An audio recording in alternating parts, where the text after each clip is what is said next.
Well, after seeing all of the Twitter files and learning about all of the collusion between Twitter and government agencies and even individual politicians, let's not forget about the rest of big tech, because, in my opinion, they're probably even worse. And here's something that's just come out about YouTube. Here's the headline. Project VERITAS claims YouTube insider leaked urgent guidance document distributed to employees handling Pfizer expose. Now, I'm sure you're all aware of that expose from Project VERITAS, but let's do a quick recap right now. The video from Project VERITAS went viral, receiving over 20 million views despite being banned from YouTube.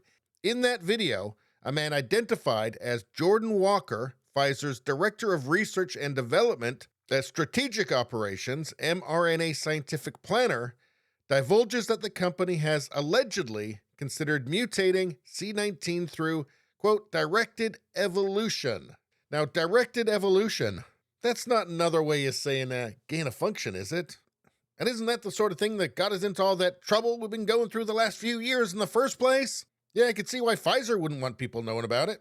And YouTube, of course, promptly removed the video from their platform because I guess it was just too much truth.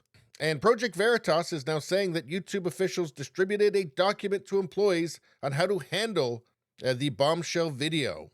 And they're saying that a YouTube insider leaked the urgent guidance to handle the Pfizer video, quote, effective immediately as of 27 January 2023. And here is an image of the document right here. It says urgent guidance. Project VERITAS video on the jab, 27th of January 2023. It says a clip uploaded by Project VERITAS featuring a Pfizer official is rapidly spreading on the platform. The video, when uploaded in its entirety, contains a timestamp that violates the C19 vaccine misinformation policy for making a categorical claim that the C19 jabs are ineffective and should therefore be removed unless it contains sufficient EDSA/CRC. Now, what is EDSA? I couldn't find anything on the CRC part, but this is all I could find on EDSA. And EDSA stands for Educational, Documentary, Scientific, or Artistic Content. And this provides an exemption from having your video stricken off of YouTube if it is controversial, but it falls into one of these categories of content: educational content, documentary, scientific, or artistic. Yeah, it just seems like another one of these policies that's very vague and overly broad, and basically it's just an excuse to do whatever they want without really having a reason.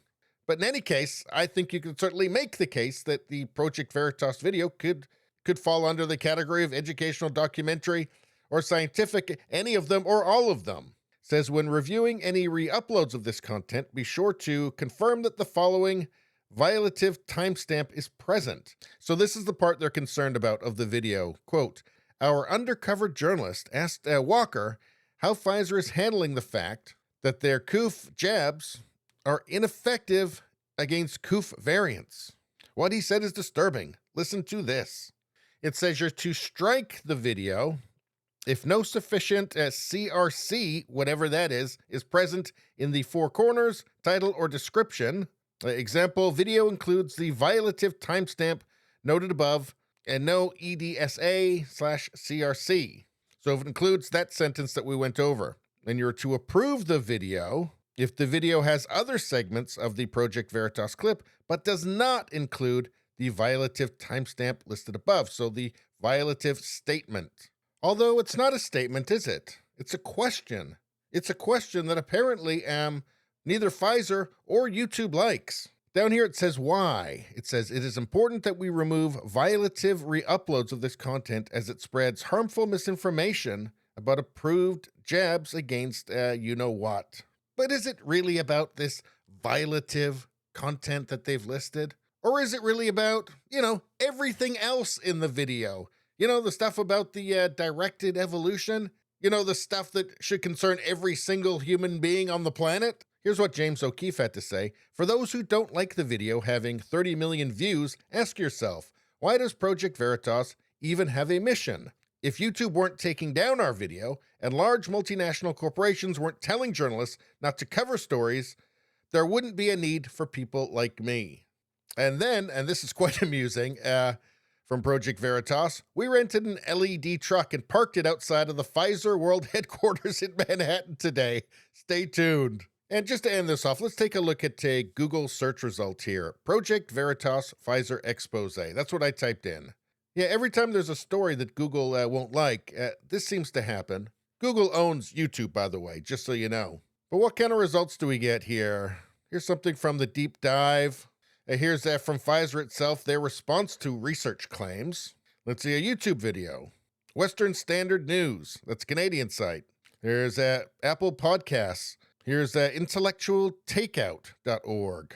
There's a Twitter link. What I can't help but wondering is, where's the New York Times story on this? Where's the Washington Post story on this? Where's the CNN, MSNBC? Where are all these stories? Gee, it's such a coincidence, isn't it? I mean, none of the legacy media is talking about this. YouTube strikes the video. It's almost like somebody doesn't want people to know this. Anyway, please subscribe, like, and share. Sharing really helps me out. I thank you for that. I will see you next time.